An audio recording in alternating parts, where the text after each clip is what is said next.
今年的这个冬瓜大丰收啊，天天都在吃冬瓜，所以今天咱们得换一点花样来做。这个冬瓜吃了好几天了，还没有吃完，咱们给它切下来。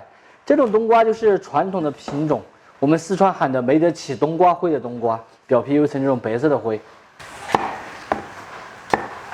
冬瓜洗干净后，把这个瓤来轻轻的给它抬掉，再来给它切成厚薄均匀的片，大约的话就是4毫米左右，一定不能太薄了哈。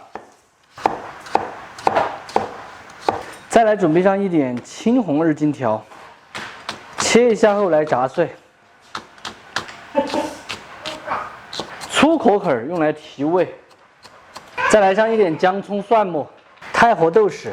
咱们四川人做菜一定都离不开这个豆豉哈。今天我用的这一款呢是成都的百年老字号太活豆豉。比如咱们在炒回锅肉、盐煎肉、麻婆豆腐、腐皮青椒、豆豉鲫鱼、豆豉黔鱼等等都要用到豆豉。豆豉呢，很多朋友厨房里面都没有哈。现在咱们的这一款太活豆豉也正在搞活动，特别的划算哈。喜欢我同款高品质豆豉的朋友，可以点视频下方链接直接去购买就可以了。这样子买一份的话，基本上够咱们家里面用个大半年的量了。再来切上一小块猪肉哈，最好是半肥半瘦的，切成小片小片的，放到里面主要是给它提一个香味。起锅烧油，先把锅给它治一下。把锅治好过后，下冬瓜给它煎一下，与其说煎，也可以说是炸了。把锅给它拿起来晃动，让它受热均匀。一面煎好过后，轻轻的给它翻上一面，没有翻过来的就用筷子帮忙翻一下。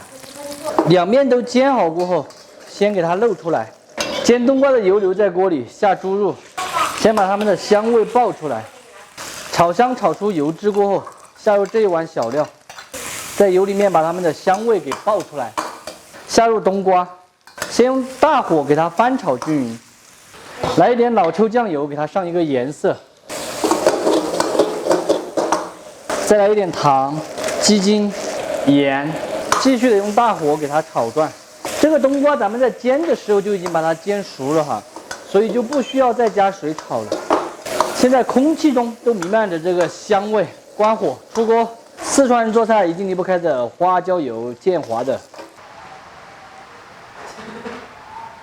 最后给它撒上一点性感的葱花，美味继承。咱们今天的小炒冬瓜就做好了。榛子炒出的冬瓜哈，非常的入味，并且软糯，整道菜带着一点微微的香辣，超级的好吃，并且下饭。做法呢特别的简单，喜欢吃的朋友可以买几包太活豆豉回去，有时间的时候咱们自己试着告一哈。不喜欢的就只有免费看完撒够了。你要下这里啊？小朋友看见他哥哥下棋，他也要坐在这里来下棋了。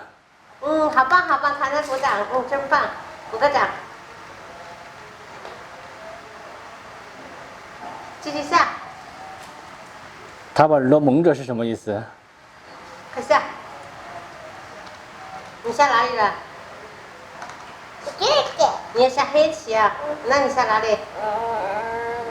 下这里啊？那我下这里好不好？可以吗？棒不棒？该你下了。我来给大家尝一下，看这个味道怎么样哈。冬瓜看起来是特别的安逸哈，一片一片的，厚厚的。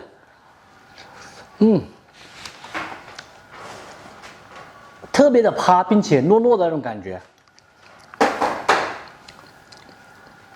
相比红烧哈和煮汤的，完全是另外一种风味。